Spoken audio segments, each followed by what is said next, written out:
नमस्कार दोस्तों, स्वागत है आप सभी का आपके अपने चैनल स्टडी फॉर विन में। और आज के इस वीडियो में हम बात करने वाले हैं जीवन कौशल से रिलेटेड क्वेश्चंस के बारे में। जैसे कि आप सभी को पता है कि जो सुपर टेट का एग्ज़ाम है उसमें जीवन कौशल विषय आपका है, जिसके अंतर्गत ये टॉपिक्स आपके रहते हैं जो स्क्रीन पर आपको दिखाई दे रहे हैं, जैसे कि जीवन कौशल का, व्यवसायिक आचरण और नीति का, प्रेरणा विप्रेरणा, शिक्षक की भूमिका, संवैधानिक मानवीय मूल्य, दंड एवं पुरस्कार व्यवस्था का प्रभावी प्रयोग। ठीक है, ये सारी चीज़ें आपके टॉपिक में रहती हैं। तो इस पेपर में आपको इन 6 टॉपिक्स को कवर करना रहता है।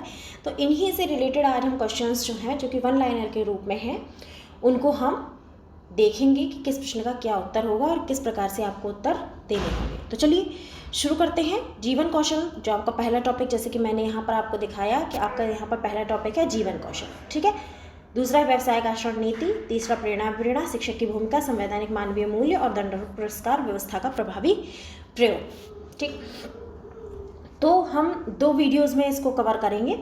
पहले फर्स्ट पार्ट में हम 3 टॉपिक लेंगे, जीवन कौशल, व्यवसायिक आचरण और नीति और प्रेरणा विप्रेरणा। इनसे संबंधित प्रश्नों को देखेंगे। ठीक, और फिर इसके पार्ट 2 में शिक्षक की भूमिका, संवैधानिक और मानवीय मूल्य और दंड एवं पुरस्कार व्यवस्था का प्रभावी प्रयोग, इन 3 टॉपिक के क्वेश्चन आंसर्स देखेंगे। ठीक, तो आज पार्ट 1 है, जो 3 टॉपिक हैं आपके, जीवन कौशल, व्यवसायिक आचरण, नीति और प्रेरणा विप्रेरणा। इनसे जो रिलेटेड क्वेश्चन हैं उनको आज हम देखेंगे। तो चलिए शुरू करते हैं, देखते हैं कि कौन कौन से प्रश्न हैं और उनके क्या क्या उत्तर हैं। वन लाइनर के रूप में है। पहला क्वेश्चन आपका दोहरा कारक सिद्धांत किसके द्वारा दिया गया। तो दोहरा कारक सिद्धांत जो है वो आपका फ्रेडरिक हर्ट्ज़बर्ग के द्वारा दिया गया। दूसरा है भूख, प्यास, सोना, प्यार किस प्रकार के प्रेरक हैं। तो ये सभी जन्मजात प्रेरक हैं। अगला है RT एक्ट 2009 जो है वो देश में कब लागू हुआ। तो ये 1 अप्रैल 2010 को लागू किया गया। अगला क्वेश्चन है आपका भारतीय रेड क्रॉस सोसाइटी की स्थापना कब हुई। ये हुई है 1920 में। नेक्स्ट क्वेश्चन है शिक्षा मनोविज्ञान के पिता कौन है। तो शिक्षा मनोविज्ञान के पिता हैं हार्वर्ड। अगला क्वेश्चन है वुड डिस्पैच कब आया। तो वुड डिस्पैच जो है वो 1854 में आया, जिसे वुड का घोषणा पत्र भी कहते थे। UGC की स्थापना कब हुई। तो UGC की स्थापना जो है वो 1953 में हुई। अगला है प्रेरणा का प्रश्न क्यों का प्रश्न है, यह किसने कहा है। तो ये क्रचफील्ड और क्रंच का कथन है। नेक्स्ट है मूल्य वह है जिनके लिए मनुष्य जीता है, ये किसने कहा था। तो ये कहा था ओटावे ने। ठीक, इस तरीके से जीवन कौशल से संबंधित जो प्रश्न है वो आपसे पूछे जाते हैं। प्लेलिस्ट में अगर आप जाकर देखेंगे तो जीवन कौशल की एक प्लेलिस्ट बनी हुई है, जहाँ पे आपको बहुत सारी वीडियोस जो हैं वो अवेलेबल मिल जाएंगे। तो वहाँ से आप टॉपिक को और भी ज़्यादा जो डिस्क्राइब करके आप अगर पढ़ना चाहते हैं, डीपली पढ़ना चाहते हैं, हेडिंग्स वगैरह पढ़ना चाहते हैं, डिस्क्रिप्शन लेना चाहते हैं, तो वहाँ पर आपको वीडियोस में मिल जाएगा। ये वीडियो आपका क्वेश्चन आंसर के लिए है, तो यहाँ पर हम सिर्फ क्वेश्चन आंसर डिस्कस करेंगे। ठीक है, अब दूसरा टॉपिक यहाँ पर आपका आता है व्यवसायिक आचरण और नीति। अब इनसे संबंधित प्रश्नों के बारे में हम चर्चा करेंगे। पहला प्रश्न है भारत में किस वर्ष व्यावसायिक शिक्षा प्रारंभ हुई। तो भारत में 1906 ईस्वी में व्यावसायिक शिक्षा प्रारंभ हुई। ठीक है, यानी ऐसी शिक्षा जिसके द्वारा व्यवसाय प्राप्त किया जा सके, उस शिक्षा को व्यावसायिक शिक्षा कहा जाता है। तो ऐसी शिक्षा 1906 में प्रारंभ हुई। अगला है विश्वविद्यालय अनुदान आयोग की स्थापना कब हुई। तो विश्वविद्यालय अनुदान आयोग की स्थापना 1953 में हुई। नेक्स्ट क्वेश्चन है आपका शिक्षकों का प्रशिक्षण कार्यक्रम दक्षता पर आधारित होना चाहिए, यह किसने कहा। तो यह जो कथन है वह है आचार्य राममूर्ति समिति का। अगला है व्यावसायिक सिद्धांतों में सामाजिक अनुबंध के सिद्धांत का किसने समर्थन किया। तो ये किया थॉमसन, डॉनाल्सन एवं थॉमस डफी ने। ठीक, नेक्स्ट क्वेश्चन है गांधी जी ने आधारित शिक्षा का जो संप्रत्यय दिया उसका प्रयोग सर्वप्रथम कहाँ किया। तो उन्होंने इसका प्रयोग सबसे पहले टॉलस्टॉय फॉर्म में किया। ठीक, नेक्स्ट है व्यावसायिक नैतिकता कितने प्रकार की होती है। तो जो व्यावसायिक नैतिकता होती है वो 2 प्रकार की होती है। पहला वर्णात्मक, दूसरा प्रामाणिक। ठीक, अगला है यह किसने कहा था कि एक अध्यापक की कथनी और करनी में अंतर होना चाहिए या फिर नहीं होना चाहिए, है ना। अध्यापक की कथनी करनी में अंतर नहीं होना चाहिए, ये कहा था महात्मा गांधी ने। किसने कहा था कि बच्चों का सर्वोत्तम शिक्षक वही है जो स्वयं भी एक बच्चे की तरह हो, ये कहा था मैनकन ने। यानी उनका ये मानना था कि जब जो टीचर है वो बच्चों की तरह होगा, बच्चों की तरह सोच पाएगा, तभी वो बच्चों को अच्छी तरीके से समझ पाएगा। नेक्स्ट क्वेश्चन है शिक्षा मनोविज्ञान के पिता, तो वो थे हर्बर्ट। फूल बच्चों की जन्मजात प्रगति है, ये किसका कथन है? तो ये है मैकडूगल। अगला है राष्ट्रीय शिक्षा से संबंध, यानी राष्ट्रीय कमेटी जो है 1937, उसका अध्यक्ष कौन था? तो वो था जाकिर हुसैन। जो जाकिर हुसैन साहब थे वो राष्ट्रीय जो कमेटी बनी थी उनके अध्यक्ष थे। नेक्स्ट क्वेश्चन है किस आयोग की राय में प्राथमिक स्तर पर बच्चों को स्कूल जाने के लिए अधिकतम 1 किलोमीटर का रास्ता होना चाहिए? यानी ये किस आयोग ने कहा था, ये सुझाव किस आयोग ने दिया था? कोठारी आयोग ने। उनका कहना था कि बच्चों का जो स्कूल है वो बहुत ज़्यादा दूर नहीं होना चाहिए, क्योंकि जब बहुत ज़्यादा दूर बच्चे होंगे, कई बार बच्चे दूरी की वजह से स्कूल नहीं पहुंच पाएंगे। जो बच्चे पहुंचेंगे, मान लीजिए उनके पास साधन नहीं है, जो गांव देहात के बच्चे होते हैं कई बार उनके पास साधन नहीं होते हैं, वो अक्सर पैदल जाया करते हैं, तो बच्चे जाने में ही इतना ज़्यादा थक जाएंगे कि उनका मन पढ़ने में नहीं लगेगा। ऐसे कई कारण हो सकते हैं जिस वजह से जो बच्चों का स्कूल है वो लगभग 1 किलोमीटर ज़्यादा से ज़्यादा इतने रास्ते में होना चाहिए, है ना। नेक्स्ट है किस आयोग में 10+2+3 शिक्षा प्रणाली की सिफारिश की गई थी? तो वो की गई थी कोठारी आयोग में। ठीक, अगला है भारतीय संविधान के किस अनुच्छेद में इस बात का वर्णन है कि बच्चे को उनकी मातृभाषा में शिक्षा देनी चाहिए? तो जो 350A अनुच्छेद है हमारे भारतीय संविधान का, उसमें कहा गया है कि जो भी बच्चे होते हैं अगर उनको उनकी मातृभाषा में पढ़ाया जाएगा, उनको उनकी अपनी भाषा में पढ़ाया जाएगा, तो उनको चीज़ें जो हैं वो सीखने के लिए ज़्यादा आसान होंगी, क्योंकि वो अपनी मातृभाषा में चीज़ों को जल्दी सीख पाते हैं। सीधी सी बात है कि अगर हमारी भी कोई लैंग्वेज है, हमारी हिंदी है, इंग्लिश है, संस्कृत है, बांग्ला है, जो भी लैंग्वेज है, अगर उसी लैंग्वेज में कोई बात करता है तो वो इंसान को जल्दी समझ में आती है बजाय किसी अदर लैंग्वेज के। तो छोटा सा बच्चा है, अगर उसको उसी की मातृभाषा में समझाया जाएगा तो वो जल्दी ही सीख जाएगा, समझ जाएगा। राष्ट्रभाषा हिंदी को प्रोत्साहन किस अनुच्छेद में मिला है? तो वो है 351 में। ये अनुच्छेद से रिलेटेड क्वेश्चंस बहुत ज़्यादा पूछे जाते हैं, सामान्य ज्ञान में भी पूछे जाते हैं, आपके जीवन कौशल में भी पूछे जाते हैं, और जो आपका सुपर टेट है उसमें देखिए आपसे जीके भी पूछी जाती है, करंट भी आता है आपका।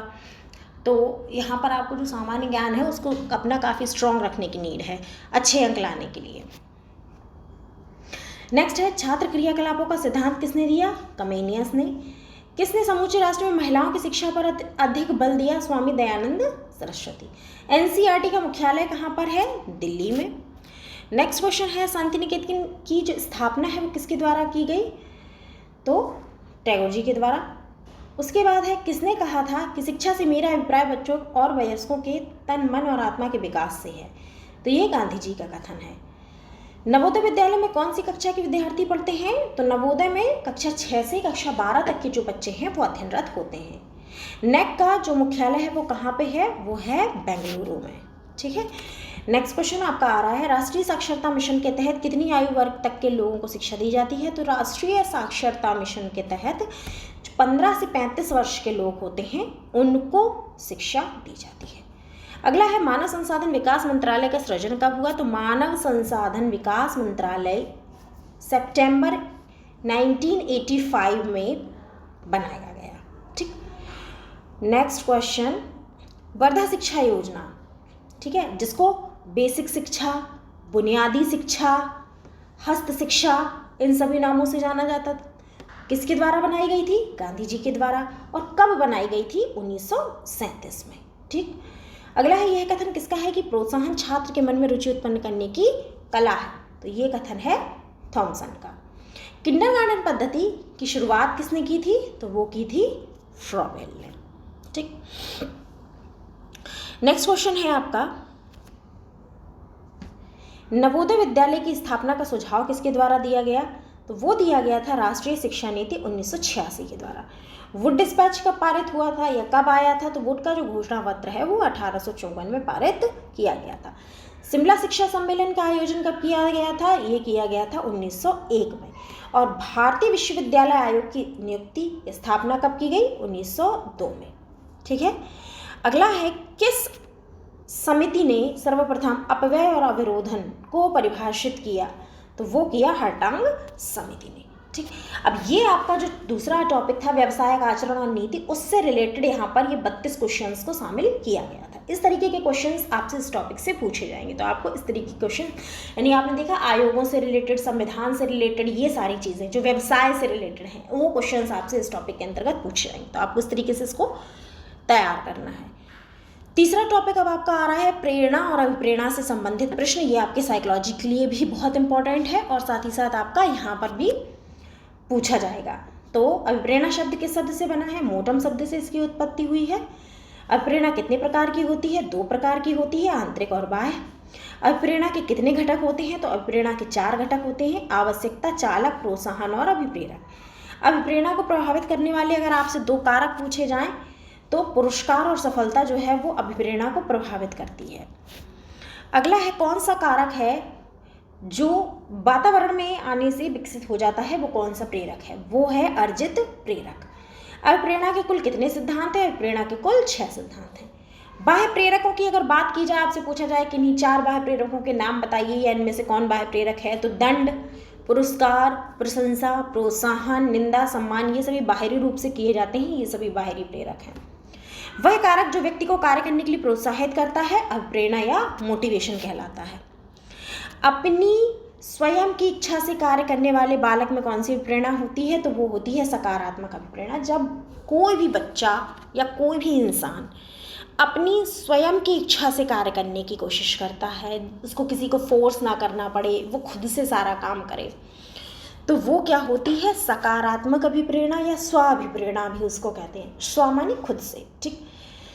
प्रेरणा का प्रश्न क्यों का प्रश्न है, किसके द्वारा कहा गया है? क्रचफील्ड और क्रेंच के द्वारा। अभिप्रेरणा कब उत्पन्न होती है? तो अभिप्रेरक जो होते हैं, जो हमें अभिप्रेरित करते हैं, उनको हम अभिप्रेरक कहते हैं और वो जन्म से उत्पन्न होते हैं।